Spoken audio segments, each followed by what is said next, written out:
আসসালামু আলাইকুম। আশা করি আপনারা সকলে ভালো আছেন।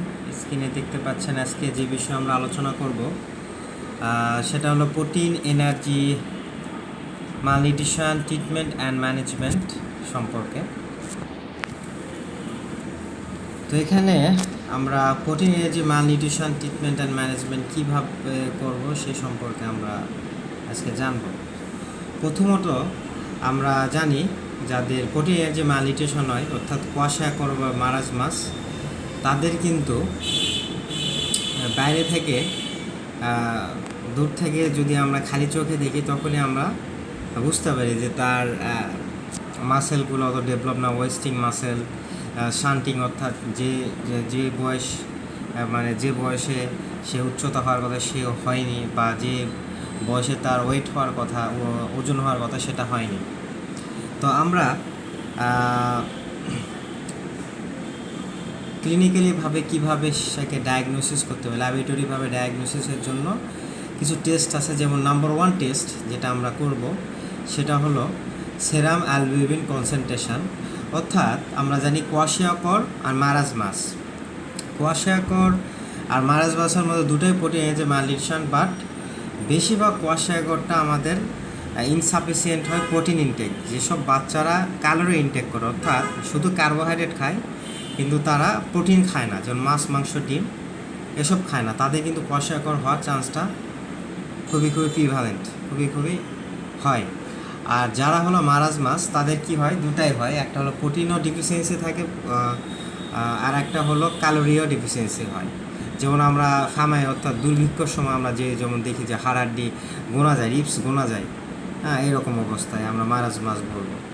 তো অবশ্যই আমরা ল্যাবরেটরি কনফার্মের জন্য সেরাম অ্যালবুমিন কনসেন্ট্রেশন করলে আমরা এখানে নিউলি দেখতে পাবো যে এখানে কি দেখতে পাবো, এখানে যে দেখতে পাবো যে দেখেন এখানে রিডিউস টোটাল সেরাম প্রোটিনটা আমরা দেখতে পাবো, অর্থাৎ অ্যালবুমিন লেভেলটা আমরা যদি টেস্ট করি তাহলে আমরা কম পাবো। ঠিক আছে। আর এখানে কিছু লেভেল অফ সেরাম অ্যালবুমিন কনসেন্ট্রেশনের মালনারিশ চিলড্রেনের দিয়ে আছে যে নর্মাল কত, হ্যাঁ, তারপর হলো নর্মাল কত, সাবনর্মাল কত, লো কত, প্যাথোলজিক্যাল কত, সেই হিসাবে এখানে একটা ডাটা দেওয়া আছে। যখন আমরা সেরাম অ্যালবুমিন করার পর যেটা আমরা রেজাল্ট পাবো সেই হিসাবে আমরা দেখব।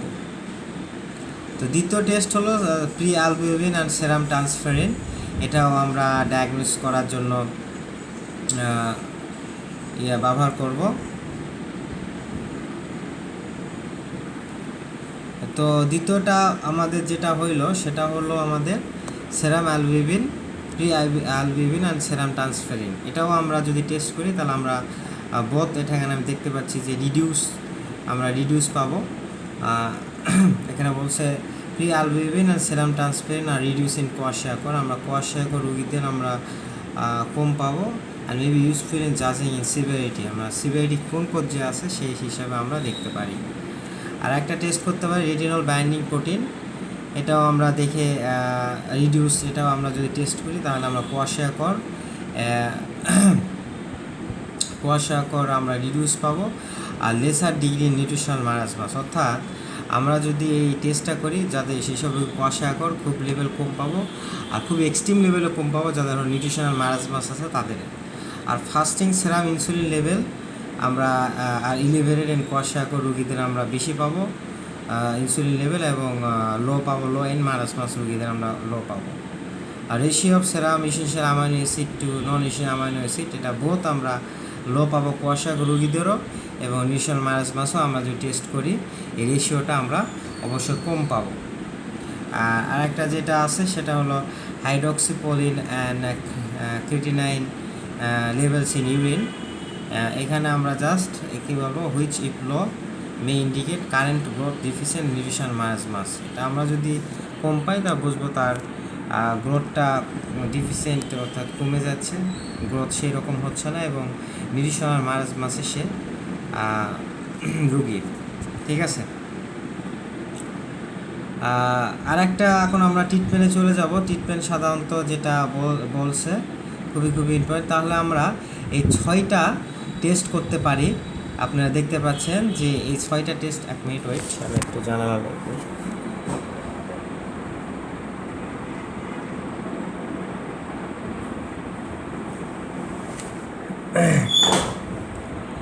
তাহলে আমরা যে প্রোটিন এনার্জি মালনিউট্রিশন রোগীদের আমরা যদি ডায়াগনোসিস কনফার্ম করতে পারি ল্যাবরেটরিভাবে, তাহলে আমরা 6টা টেস্ট দেব। সেটা হলো আমাদের number 1 serum albumin concentration, pre albumin serum transferrin, 3 number হলো retinol binding protein, fasting serum insulin level, আর ratio of serum essential amino acid to non essential amino acids, আর hydroxyproline and creatinine levels in urine, এসব আমরা test দেবো।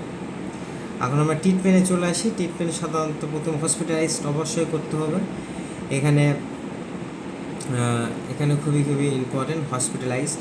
এখানে যে বুঝতে হবে কোন কোন রুগীদের হসপিটালাইজ করবো আর কখন করবো না। আর সর্বশেষ এখানে বলছে যে if the child is still being breast feeding should be continue. খুবই ইম্পর্টেন্ট এটা আমাদের জন্য, যে যেসব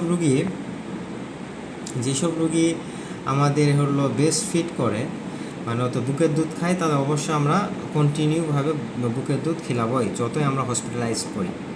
আর এখানে বলছে all children with severe kwashiorkor nutritional marasmic kwashiorkor should if possible be admitted to hospital with the mother. অবশ্যই আমরা যদি অ্যাডমিট করি, মায়ের সাথে আমরা অ্যাডমিট করব।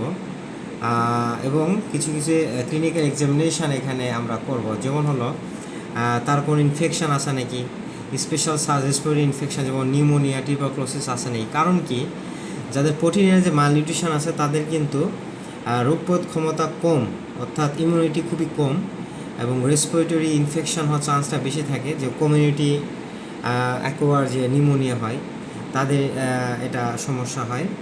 এবং স্টুল টেস্ট, ইউরিনের ব্লাড টেস্ট করে দেখব তার কোনো হিমোগ্লোবিনের লেভেল কেমন আছে, ম্যালেরিয়া কোনো সমস্যা আছে নাকি।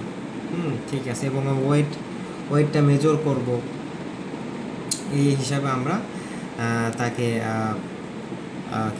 ট্রিটমেন্ট দিব। এবং অনেক সময় যে হসপিটালাইজ করার সমস্যা, তাহলে আমরা অবশ্যই তার হেলথ সেন্টার বা ডিসপেন্সারি বা আদার মেডিকেল ফ্যাসিলিটি যদি আমাদের দরকার থাকে, অবশ্যই সে রোগীদের আমরা সেখানে নিয়ে যাব। আর দ্বিতীয় ট্রিটমেন্টের মধ্যে হচ্ছে ডায়েট, খুবই ইম্পর্টেন্ট। এই ডায়েটটা আমাদের মুখস্থ করতে হবে।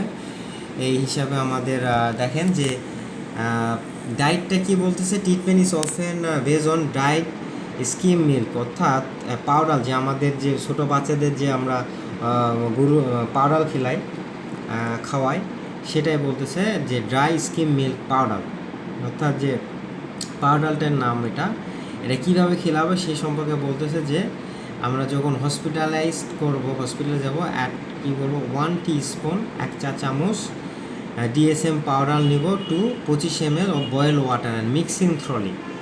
এটা আমাদের সূত্র, অর্থাৎ ওজন আমরা পরবর্তীতে জানবো যে আমাদের সূত্রটা কি। যে আমাদের যে পাউডার আছে সেখানে আমরা 1 চা চামচ নেওয়ার পর 25 ml যে আমাদের বয়েল ওয়াটার, অর্থাৎ আমরা যে গরম পানি যেটা আমাদের বলা হয় বয়েল ওয়াটার, সেটা একটু ঠান্ডা করার পর সেটা মিক্সিং করব থ্রলি। আর এখানে বলছে যে the child should receive 150 ml of this mixture per kilogram of body weight per day given in 6 feet at approximately 4 or 6 hours interval, মানে 4 থেকে 6 ঘন্টার মানে হলো গ্যাপ দিয়ে আমরা খেলাবো, মানে 6 বার 6 ফিট। এখানে এক্সাম্পল দিছে যেসব বেবিদের যদি ওজন 5 কেজি হয়, তাহলে অবশ্যই আমাদের সূত্র 5 গুণন আমাদের যেটা আমাদের যে সূত্রটা 150 ml পার ডে, সূত্র, অর্থাৎ যে ওজনই হোক আমরা 150 দিয়ে গুণ করব, সেটা আমাদের পার ডে কতটুকু খিলাইতে হবে, এবং 6কে ভাগ করব, অর্থাৎ এখানে যদি 750 হয়, আমরা যদি 6 ভাগ করি তাহলে 125 ml পাবে। আর এখান থেকে আবার একটা কথা আছে যে is feed is made by adding 5 teaspoon spoonful of DSM powder to 125 ml of water। খুবই ইম্পর্টেন্ট, এটাই খুবই ইম্পর্টেন্ট। যেখানে বলছে আমরা যতবারই খিলাবো ততবারই আমরা 5 চা চামচ আমরা পাউডারটা নিয়ে আমরা 125 ml পানির সাথে গোলাবো। কিন্তু এই যে দেখেন এই যে সূত্র 25 ml, তাই না, এই যে 25 ml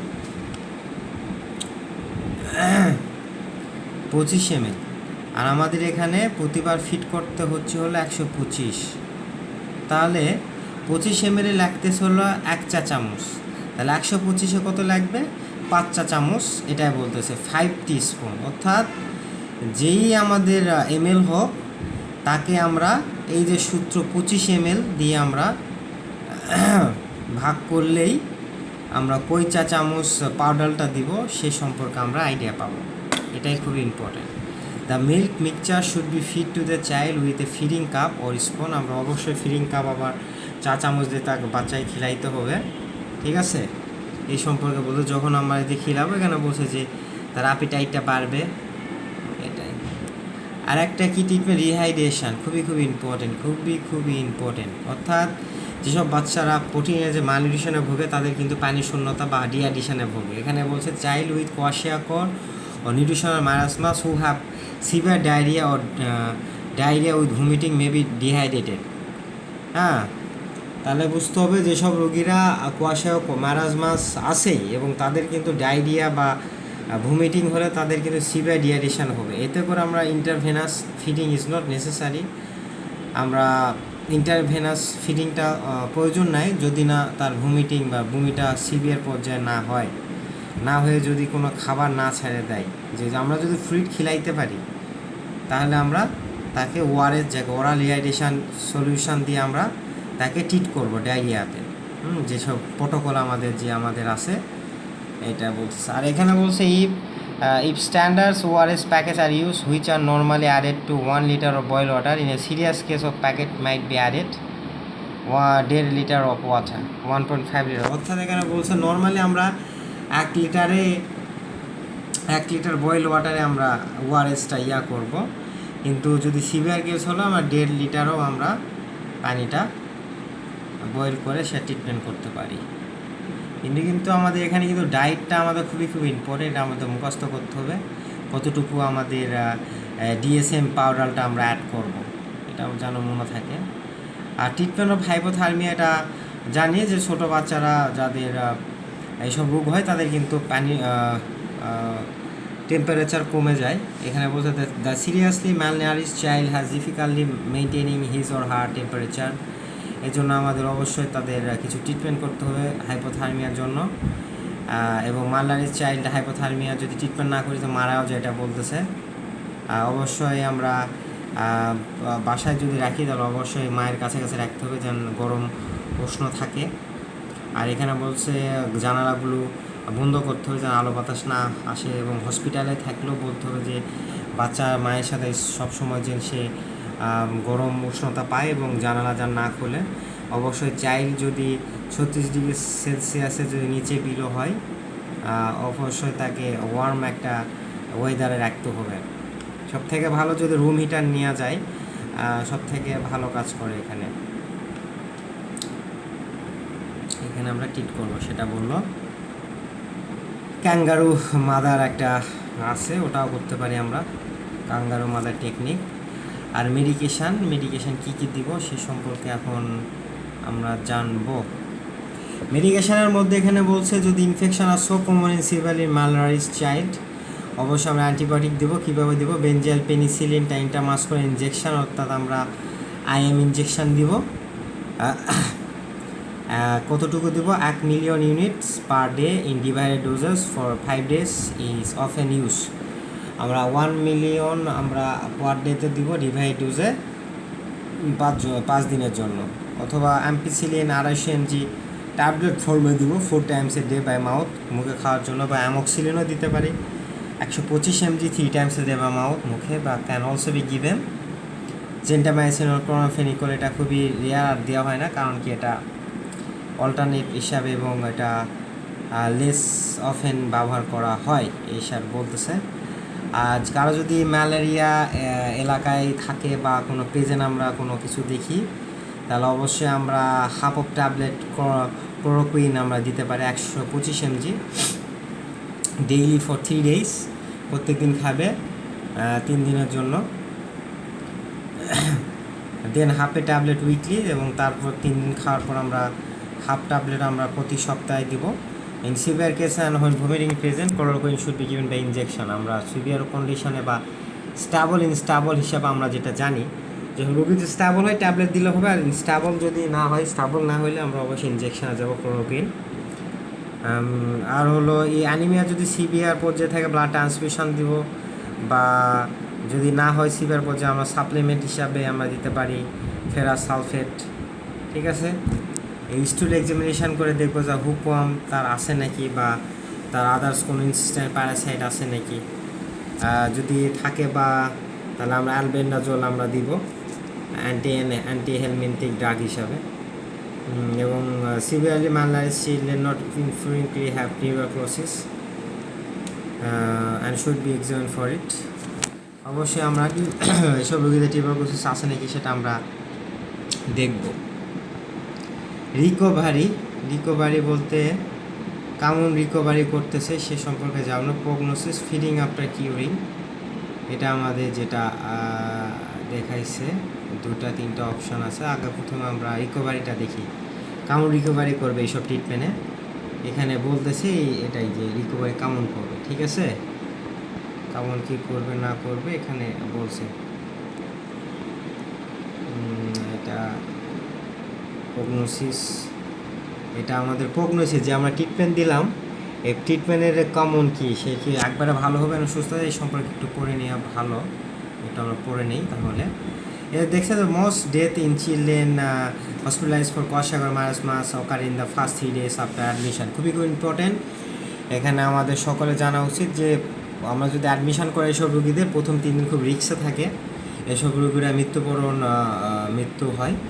এবং এখানে case fatality rates depend on many factors including the seriousness of child illness, কখন আমরা অ্যাডমিশন করাইছি, ট্রিটমেন্ট কেমন দিয়েছে এর উপর নির্ভর করবে তার প্রথম 3 দিনে কেমন সে কী হইবে। In some septic sick children are taken to hospital very late in the disease, এসব হলেও তার সমস্যা আছে, দেরি করে সে যদি এসব যদি নাই। আর এখানে বলছে the cause and the severity of disease determine the prognosis. খুবই এখানে প্রগনোসিস কেমন সেসব আমরা বলতেছে।